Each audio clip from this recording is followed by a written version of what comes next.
amigos, bem-vindo ao SX 2023, o maior evento de inovação e tecnologia do Espírito Santo.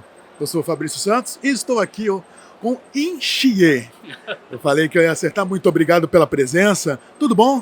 Tudo ótimo, depois ainda mais de participar, dando uma palestra e estando aqui nesse incrível evento, estou achando sensacional, obrigado pelo convite. O Inchie, perdão, ele é cofundador da China Innovation e também é um dos executivos responsáveis que trouxe a marca Xiaomi aqui para o Brasil. Muito obrigado mais uma vez. Hoje a palestra tratou sobre a questão da China, né? E como o governo chinês ele investe para que o seu comércio ele se desenvolva também na área tanto da startup, que é um dos temas aqui da nossa SX, e se desenvolva ao redor do mundo. Mais uma vez, muito obrigado. É isso aí. Acho que o governo chinês ele tem um papel importante de fomento, de criar estrutura, mas no final das contas é um mercado aberto e os empreendedores e as empresas vão competindo, vão surgindo, vão morrendo também, como é natural. Tem algumas áreas, obviamente, são estratégicas, mas a visão principalmente é que é um mercado onde os empreendedores fazem as coisas acontecer e acho que isso é uma referência muito importante, Fabrício. Quais são algumas das principais tendências em setores que a China está investindo com mais abrangência e que aqui no Brasil também possa se, não falo copiar, mas se aplicar ao mercado brasileiro?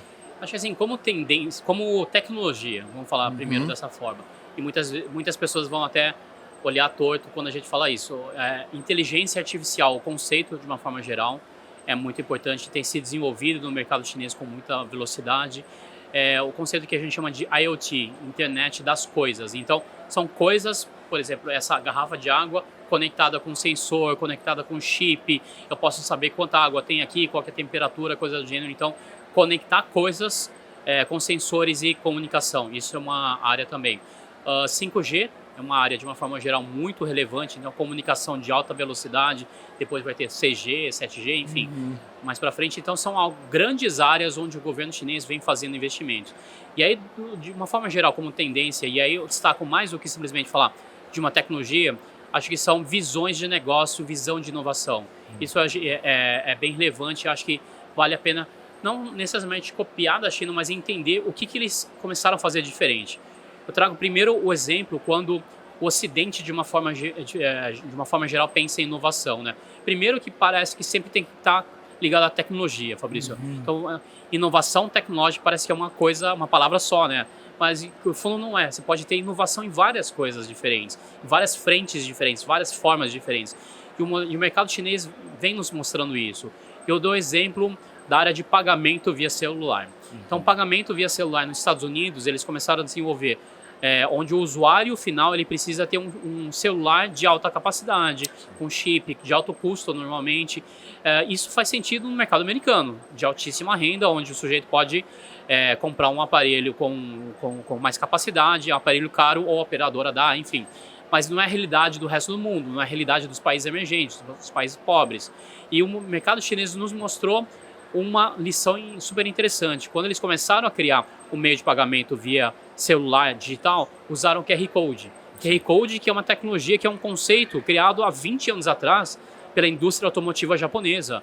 Então eles conseguiram fazer com que o sujeito, ao invés de ele ter que ter um celular para fazer recebimento e pagamento, ele pode ter só um QR Code. E no limite você pode chegar à conclusão que ele não precisa ter nenhum celular para fazer pagamento via celular. Ele pode ter só um QR Code, né? Sim. E na palestra, inclusive, eu dei o exemplo, eu mostrei a foto de um senhor que é um mendigo na rua da China com um QR Code impresso. Então esse é o conceito. Então inovação pode acontecer de várias formas e na China especificamente tem sido feita uma inovação que torna a tecnologia acessível a muita gente, já que são 1,4 bilhão de pessoas, né? Somando essa questão, tanto da inovação, a gente entende que também é uma superação de desafios. Também o senhor também citou na palestra a questão que existe a demanda, né, e existe o desafio. Qual, na sua ótica, quais os desafios que as startups brasileiras têm frente à China, que já está muito desenvolvida, e também esses desafios que já estão superados com o governo? Você citou até do exemplo americano da Tesla também, né? A questão da inovação e a questão do desafio em si. Mas na sua ótica, Quais são esses desafios para o mercado brasileiro? Assim, para as startups e empreendedoras de uma forma geral, é provar que tem demanda para o que ele está oferecendo. De uma forma, normalmente a gente começa tendo uma ideia, né? Tem uma ideia, tem um produto, e aí depois eu vou ver se aquilo lá faz sentido testar a ideia. O que, em princípio, nos conceitos de desenvolvimento de startups, talvez tenha que ser ao contrário. A gente tem um problema, tem uma dor e vai criar o produto para resolver aquele problema. Esse, de uma forma, assim, eu digo que é um empreendedor agnóstico. Para ele, tanto faz o produto. O que ele tem que atender, tem que resolver é a dor. E se essa dor for muito grande, tem muita gente disposta a pagar, tanto o usuário final quanto algum patrocinador, enfim, não importa quem que vai pagar essa conta, aí sim você tem uma possibilidade de criar um negócio. Mas de uma forma geral, no Brasil, o sujeito está lá no chuveiro, de repente tem uma descarga de dopamina e teve uma ideia genial e falou, poxa, eu vou criar esse treco aqui e é legal para mim e eu acho que é legal para mais gente. E aí ele vai para o mercado testar. Esse é um conceito que pode eventualmente dar certo, mas uma boa parte das vezes ele vai encontrar dificuldade. Raramente você tem uma ideia que conseguiu escalar e dar muito certo, igual a ideia original primeira lá atrás. Então acho que essa é a questão, o sujeito ou o empreendedor, ele tem que estar disposto a aceitar opiniões, entender que ele precisa melhorar. Acho que isso é uma das coisas que é um grande desafio, porque a maior parte das pessoas se apega, né? Fala, eu tive uma ideia genial. E se alguém vem e fala qualquer coisa, ele está achando que o cara está criticando. Não é isso. Então, primeiro ponto, ele está aberto, desenvolver, ir para o mercado testar. Testar e faz sentido, ok. Aí sim é um desafio para expandir, para distribuir aquela ideia. E isso é uma coisa assim, eu venho de um mercado de e-commerce, de produtos físicos, então distribuição é um jargão, é um conceito que faz sentido para a gente, porque eu tenho que pegar o produto físico e levar para as pessoas. Só que na internet as pessoas não percebem que a mesma coisa tem que ser feita. O aplicativo que eu desenvolvi tem que ser distribuído. Obviamente vai ser via as lojas de aplicativo, mas tem que chegar no usuário. Então o conceito de distribuição ainda permanece. Então, tendo produto que tem aceitação, as pessoas gostam, se interessam, eu tenho que fazer esse produto chegar nas mãos das pessoas. E aí depois, depois parece que estou minimizando, mas o principal é ganhar dinheiro, né? Conseguir falar, olha, ok, tem produto que faz sentido, distribuir, como que eu vou ganhar dinheiro nisso, né? Muitas vezes isso é um pouco mais para frente no processo, mas obviamente é o que vai manter qualquer negócio, né, de pé. Sobre a questão de competitividade, eu até marquei alguns termos durante a palestra, que foi a questão do contexto cultural, e aí também, diferenciando Brasil, China, que não existe comparação, mas só para a gente entender um pouco o macro da situação.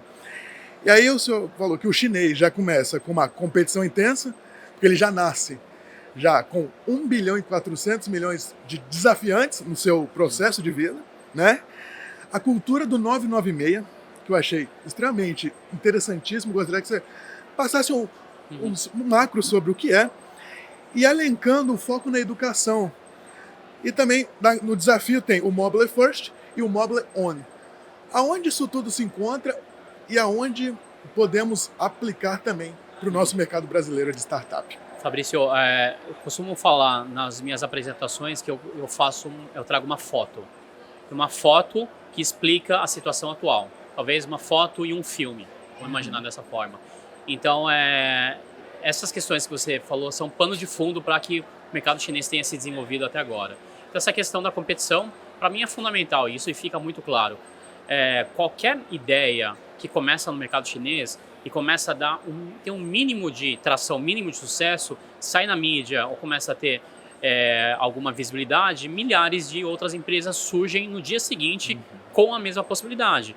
Por causa do 996, que significa basicamente trabalhar das 9 horas da manhã às 9 horas da noite, 6 dias por semana, e eu reforço muito, isso não necessariamente é certo ou errado, essa é a realidade. Então você pode falar, poxa, mas o cara não descansa, o cara vai ficar doente? Vai, mas você está concorrendo com um sujeito que trabalha desse jeito.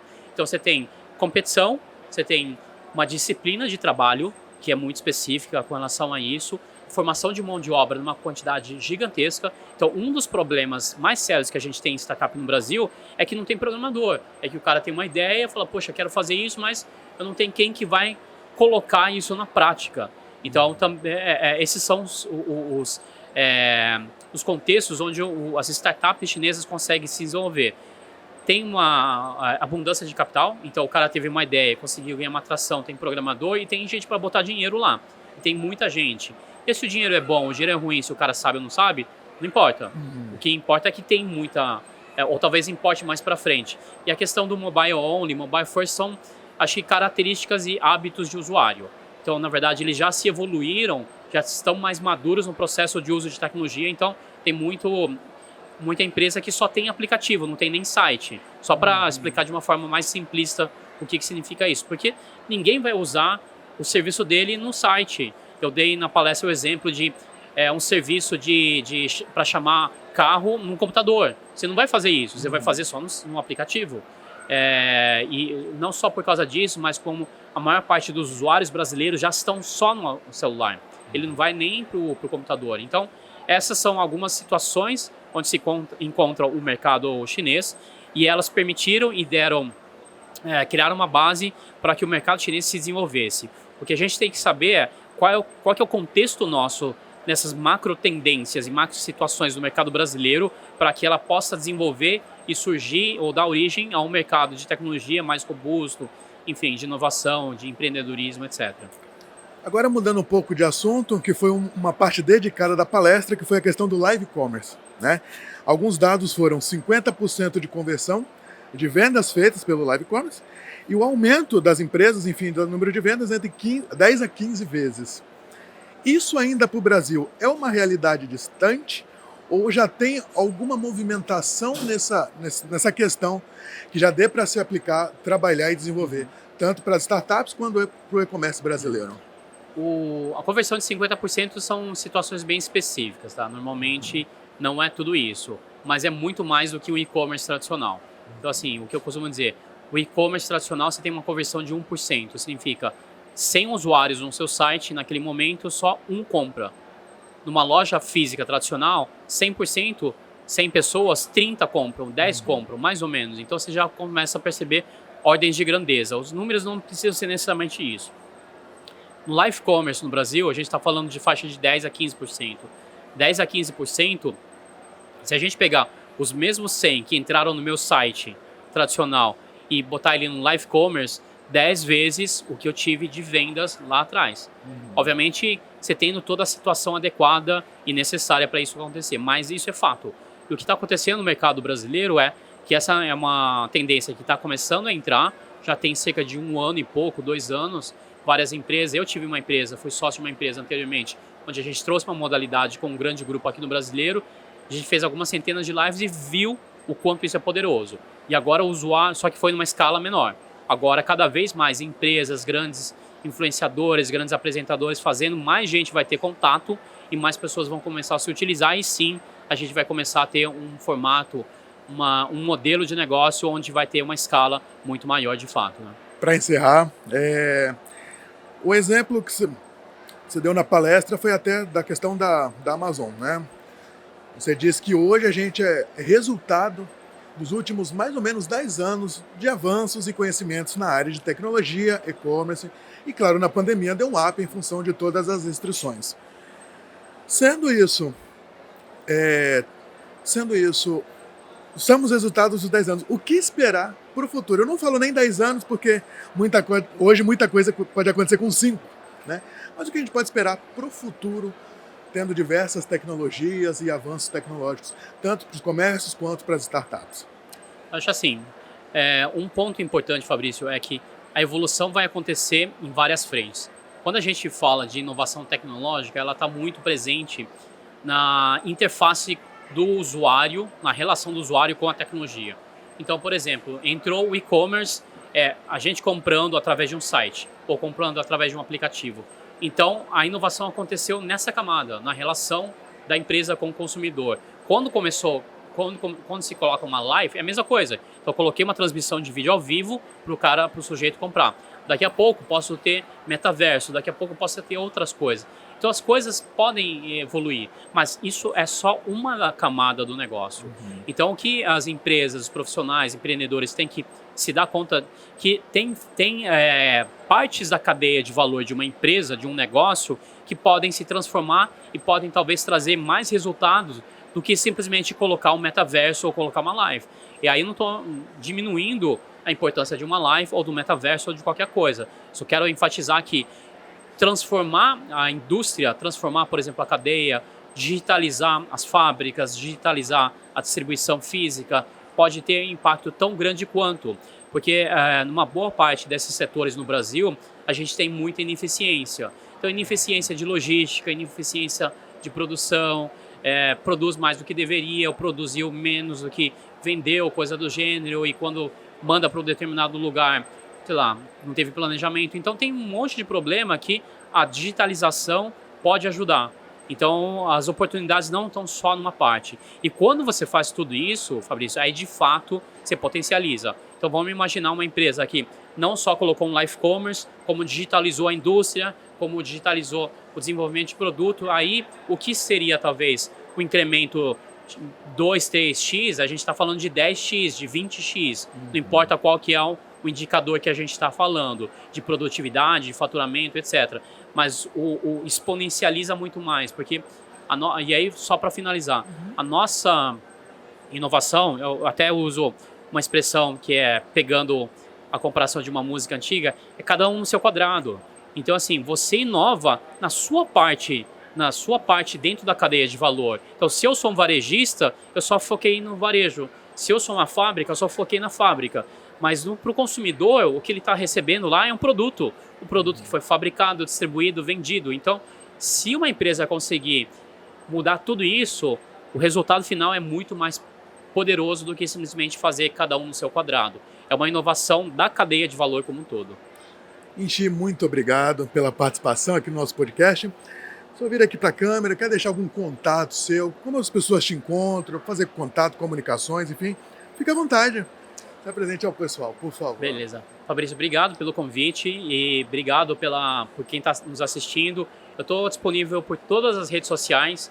Quando surge alguma rede social nova, eu crio um usuário meu e com certeza, se você buscar lá e tiver um Inchi, sou eu. Então, você pode usar as redes atuais, as redes que estão surgindo, o TikTok, daqui a pouco vai ter outras redes sociais, o Metaverso, procura lá que sou eu. Eu atendo, respondo algumas mais rápido, outras mais devagar, mas estou à disposição. Então, minhas redes sociais normalmente são sempre @inchih, INHSIH, me procura. E, de novo, foi um super prazer estar aqui, não só conversando com você, como ter vindo para a cidade, ter vindo para esse baita evento.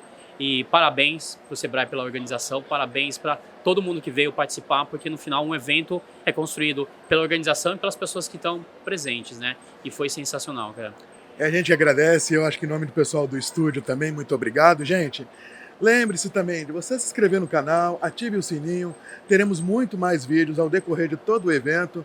E você já sabe, ESX 2023, a inovação não para. Tchau e até a próxima.